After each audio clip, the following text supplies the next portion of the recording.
حضرت معاویہ صحابی ہیں، کاتب وحی ہیں، حضور کے برادر نسبتی ہیں، صالح ہیں، ام حبیبہ بہن ہے ان کی جو حضور کی زوجہ محترمہ ہے، ان کا مقام بہت بلند ہے، لیکن ہم انہیں خلفائے راشدین میں شامل نہیں کرتے، اس لیے کہ ان کا جو خلافت کو اختیار کرنا یا حکومت اختیار کرنا یہ قبائلی عصبیت کی بنیاد پر تھا، باہمی مشورے کی بنیاد پر نہیں تھا۔ غلطی ہر ایک سے ہو سکتی ہے اور آپ رائے رکھ سکتے ہیں، لیکن کسی صحابی کی نیت پر حملہ نہیں کریں گے۔ صحابی کی نیت پر حملے کا مطلب کیا ہے کہ محمد صلی اللہ علیہ وسلم تزکیہ نفس نہیں کر پائے، یہ ریفلیکٹ کرے گی حضور کی اس پوری کی پوری جد و جہد پر کہ شخصیت سازی نہیں کر پائے محمد صلی اللہ علیہ وسلم، نہیں، معاذ اللہ ثم معاذ اللہ ثم معاذ اللہ۔ حضرت معاویہ نے خط لکھا، اور رومی کتے، اگر تو نے دارالاسلام پر حملہ کرنے کی جرت کی تو سن لے کہ علی کی طرف سے لڑنے والوں میں سب سے پہلے معاویہ ہوگا تیرے خلاف۔ حضرت علی کو انہوں نے شہید کیا جو ان کے ساتھی تھے خوارج۔ جنگ صفین میں حضرت معاویہ کے کہنے سے عمرو بن العاص رضی اللہ تعالیٰ عنہ نے قرآن مجید جو ہے نیزے پر اٹھا لیا کہ لڑائی بند کرو، قرآن کو حکم بنا لو، جو قرآن فیصلہ کر دے وہ ہم بھی قبول کریں، تم بھی کرو۔ حضرت علی کا خیال یہ تھا رضی اللہ تعالیٰ عنہ یہ چال ہے، اور انہوں نے روکا اپنے ساتھیوں کو، لیکن اکثر لوگوں نے کہا قرآن آ گیا بیچ میں، اب ہم کیسے ہتھیار چلائیں؟ اس میں میرا ذہن جاتا ہے ایک حدیث کی طرف، بڑی اہم حدیث ہے، اور اس کے راوی حضرت علی ہیں۔ حضرت علی فرماتے ہیں کہ حضور نے فرمایا انہا ستکون فتنۃ، ان قریب ایک بہت بڑا فتنہ رونما ہوگا۔ حضرت علی فرماتے ہیں میں نے عرض کیا مل مخرج منہا یا رسول اللہ، اس سے نکلنے کا راستہ کون سا ہوگا؟ فرمایا کتاب اللہ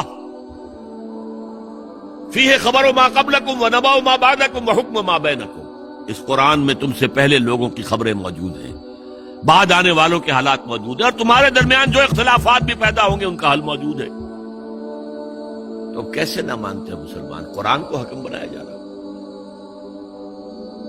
بہرحال اس کے نتیجے میں جو بھی ہوا ہے یہ اب تاریخ کا معاملہ ہے، میں اس کی تفصیل میں نہیں جانا چاہتا، مسئلہ حل نہیں ہو سکا، لیکن حضرت علی کی خلافت جو ہے ان کے ہاتھ پر بیعت ہو گئی تھی، وہ چلی، لیکن 4.5 برس سوائے خانہ جنگی کے اور کچھ نہیں ہوا۔ وہ جو قافلہ آگے چل رہا تھا سیل رواں، وہ 1 انچ بھی آگے نہیں بڑھا۔ البتہ قیصر روم نے جب دیکھا یہ تو آپس میں لڑ رہے ہیں، اب موقع ہے میں حملہ کروں، کیونکہ وہاں قریب ترین تو حضرت امیر معاویہ بیٹھے ہوئے تھے نا، شام میں، شام سے ملحق تھا نا آگے قیصر۔ حضرت معاویہ نے خط لکھا، اور رومی کتے، اگر تو نے دارالاسلام پر حملہ کرنے کی جرت کی تو سن لے کہ علی کی طرف سے لڑنے والوں میں سب سے پہلے معاویہ ہوگا تیرے خلاف، لہذا اس نے جرت نہیں کی۔ بہرحال حضرت علی کو شہید کرنے والے تھے ایکسٹریمسٹ جو خود ان کے اپنے ساتھیوں میں سے تھے۔ انہوں نے کہا وہ کہاں حکم کیوں مانا؟ ان الحکم الا للہ، اللہ کے سوا کسی کا حکم نہیں، قرآن حکم نہیں ہے، کیوں مانا تم نے؟ اور اگر مانا تھا تو اب حکم کے بعد کیوں نہیں مانتے؟ چھوڑ دو خلافت۔ بہرحال یہ کہلاتے ہیں خوارج، جنہوں نے بغاوت کی ہے حضرت علی کے ساتھیوں میں سے۔ ان میں سے 3 نے بیٹھ کے طے کیا، یہ 3 جو در حقیقت بڑے شخص ہیں، یہ اس وقت امت جو ہے ان کی وجہ سے اس مشکل میں پڑی، ان تینوں کو قتل کر دو۔ فلاں دن صبح فجر کی نماز کے وقت ایک شخص وہاں جائے گا، ایک شخص وہاں جائے گا، ایک شخص وہاں جائے گا، اور فجر کی نماز میں قتل کر دو۔ ابن ملجم آیا حضرت علی پر وار کیا، وار کاری ثابت ہوا۔ باقی دو حضرت معاویہ اور حضرت عمرو بن العاص، ان میں سے ایک تو اس روز فجر میں آئے نہیں کسی وجہ سے، اور دوسرے پر جو وار پڑا وہ اوچھا وار تھا، وہ کھاری وار نہیں تھا۔ حضرت علی شہید ہوئے۔ اس کے بعد حضرت حسن کی خلافت ہوئی 6 مہینے، لیکن اب جب جنگ کا معاملہ ہوا تو حضرت حسن نے دستبرداری اختیار کر لی، حضرت معاویہ کو تسلیم کر لیا خلیفہ۔ حضرت معاویہ صحابی ہیں، کاتب وحی ہیں، حضور کے برادر نسبتی ہیں، صالح ہیں، ام حبیبہ بہن ہے ان کی جو حضور کی زوجہ محترمہ ہے، ان کا مقام بہت بلند ہے، لیکن ہم انہیں خلفائے راشدین میں شامل نہیں کرتے، اس لیے کہ ان کا جو خلافت کو اختیار کرنا یا حکومت اختیار کرنا یہ قبائلی عصبیت کی بنیاد پر تھا، باہمی مشورے کی بنیاد پر نہیں تھا۔ لیکن 20 سال تک ان کا دور حکومت ہے اور کوئی خون ریزی نہیں، کوئی غارت گری نہیں، کوئی اختلاف نہیں، کوئی بغاوت نہیں، کوئی جھگڑا نہیں۔ مدبر اس درجے کے تھے۔ اب آئیے آخری سٹیج آئی،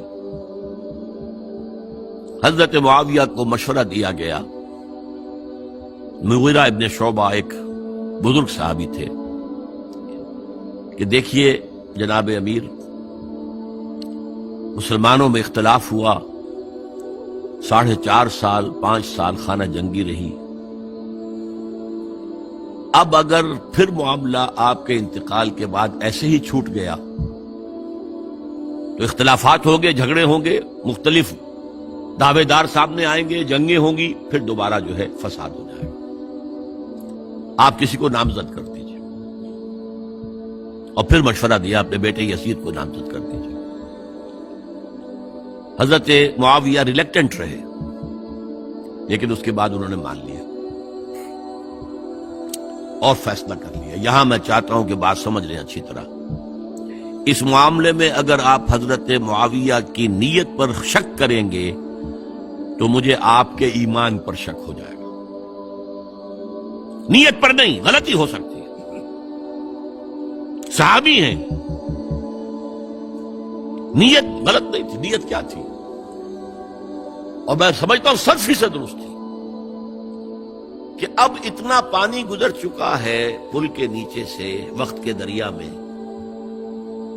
کہ بارے صحابہ سب رخصت ہو چکے، اب اکثریت 9 مسلموں کی ہے، عصبیتیں بھی ہیں، قبائلی عصبیتیں ختم تو نہیں ہوئی،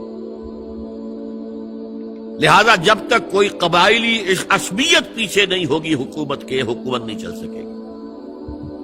یہ ابن خلدون کا لفظ ہے، عصبیت، کوئی چیز جو جوڑے آپ کو۔ تو دینی عصبیت اب کمزور پڑ گئی ہے، اس لیے کہ حضور نے جن کو تربیت دی تھی وہ اب گئے، اکثر و بیشتر گئے۔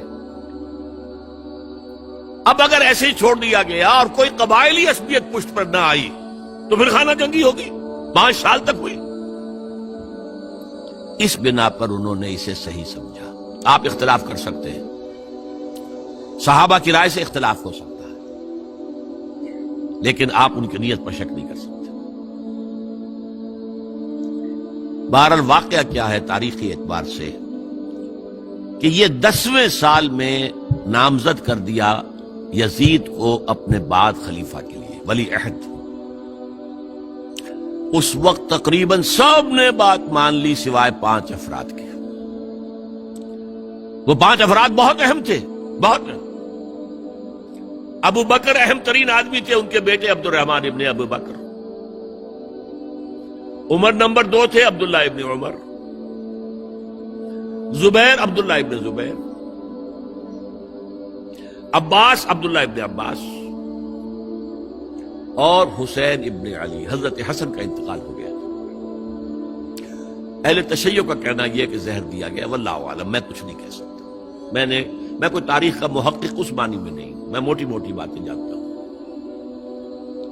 بہرحال انتقال ہو گیا تھا، 5 آدمیوں نے نہیں مانا، لیکن دیکھیے یہ تھی تدبر کی بات حضرت امیر معاویہ کی کوئی دباؤ نہیں ڈالا، کوئی جبر نہیں کیا، کوئی کسی کو نقصان نہیں پہنچایا کہ نہیں مان رہے تو یہ کر دیں، نہیں۔ دیکھیں گے جب وقت آئے گا۔ جب وقت آیا حضرت معاویہ کے انتقال کے بعد، اب ایک صاحب جا چکے تھے، حضرت عبد الرحمن ابن ابی بکر فوت ہو چکے، اب 4 رہ گئے، 3 عبادلہ، عبداللہ ابن عمر، عبداللہ ابن عباس، عبداللہ ابن زبیر، ایک حسین ابن علی رضی اللہ تعالی عنہم اجمعین۔ جب بیعت ہو گئی یزید کی تو اب ان کے درمیان اختلاف ہوا۔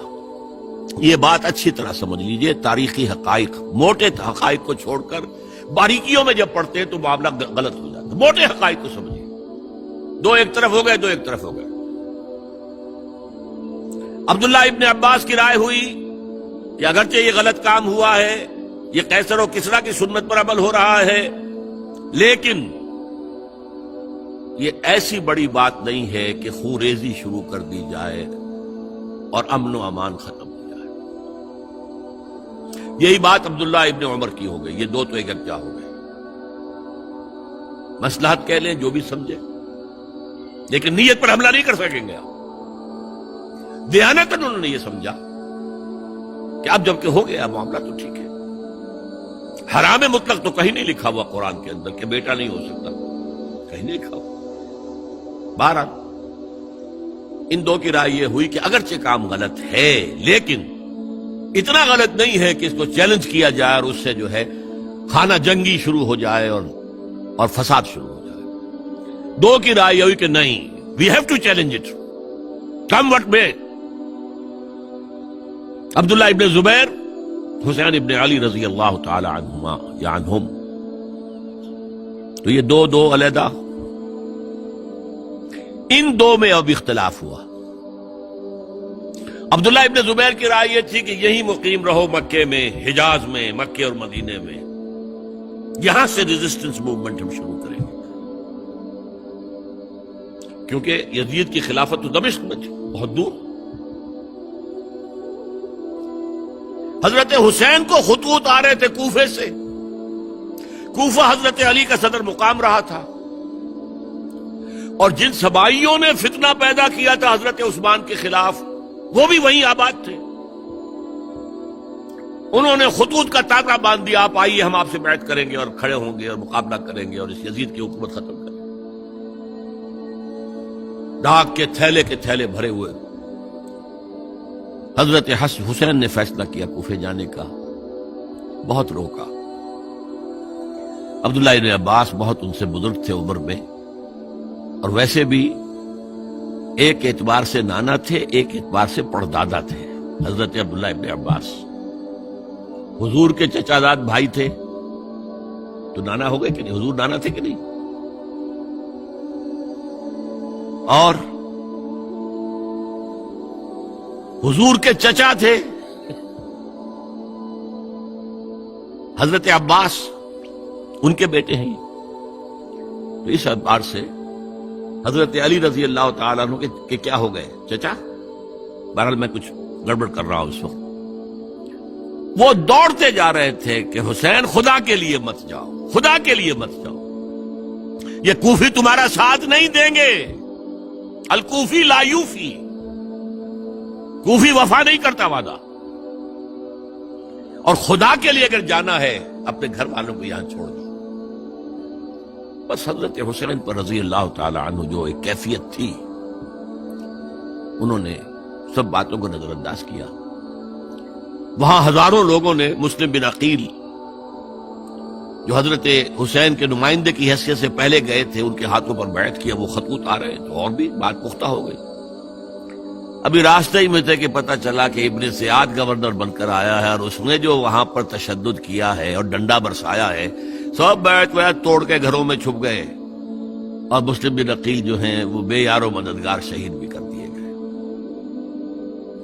حضرت حسین نے ارادہ کیا کہ واپس ہو جائے مدینے کی طرف۔ اب مسلم بن عقیل کے بیٹے جو ہیں، وہ عرب کی ایک غیرت ہے، ایک آنر جسے آج کل کہتے ہیں، ہم اپنے باپ کا بدلہ لیے بغیر نہیں جائیں گے۔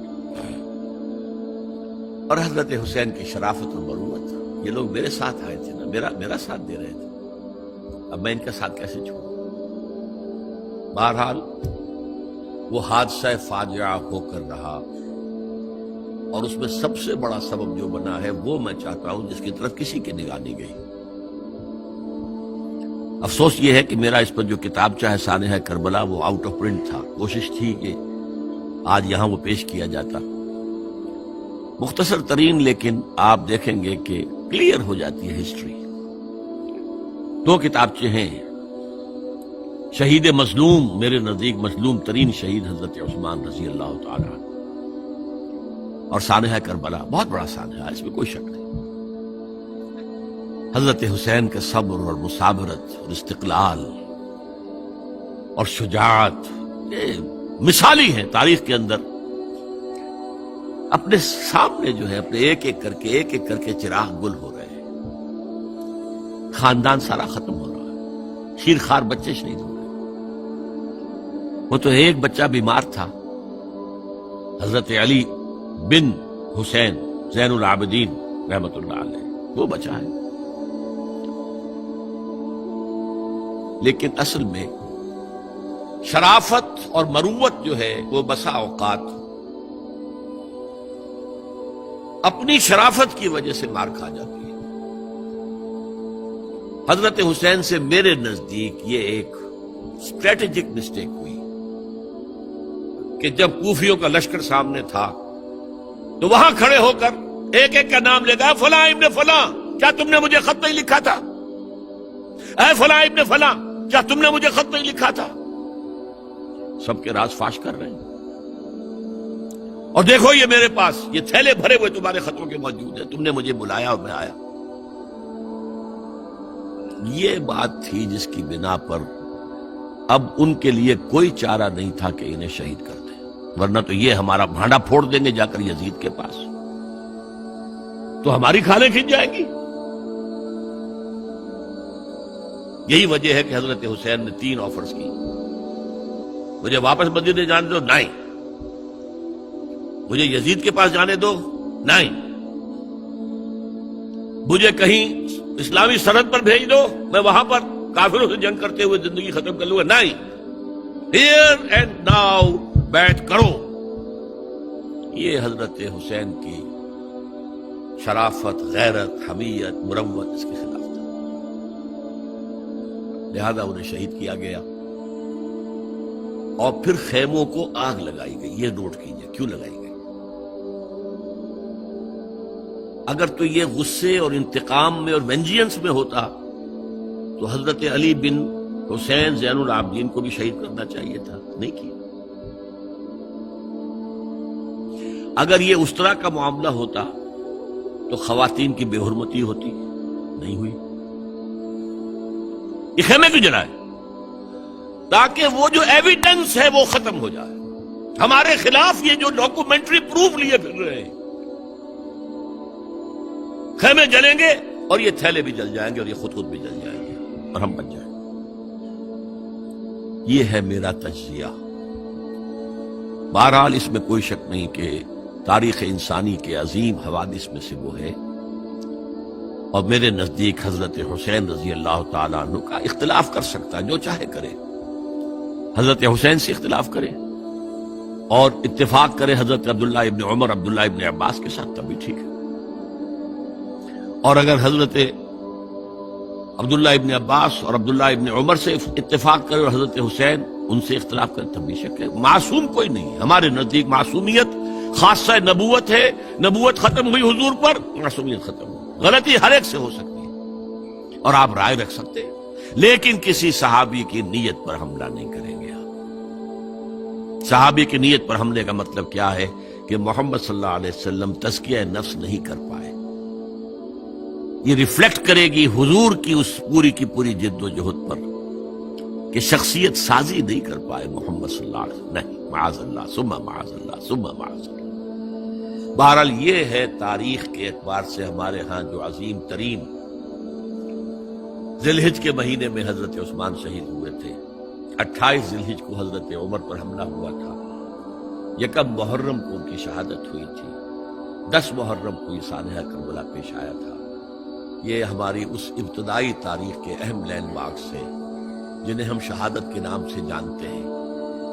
حضرت حسین کو یاد کر لیں، حضرت عثمان کو یاد کر لیں، ان کے لیے کوئی رنج اور غم کا اظہار کر لیں، اس سے کچھ حاصل نہیں ہے.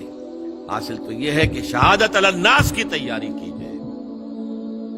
اپنی ذاتی زندگی میں آج سے گواہی دیجیے اللہ کے بندے ہونے کی، اپنے عمل میں، اپنے قول میں، اور کوشش کیجیے کہ مل جل کر اس ملک کے اندر وہ نظام برپا کریں کہ جو شہادت علی الناس، دین حق کے ایک کامل نمونے کے طور پر دنیا پر حجت قائم کر دے کہ دیکھ لو اپنی آنکھوں سے، یہ ہے وہ دین حق جو محمد لے کر آئے تھے. اللہ تعالیٰ مجھے اور آپ کو اس کی توفیق عطا فرمائے.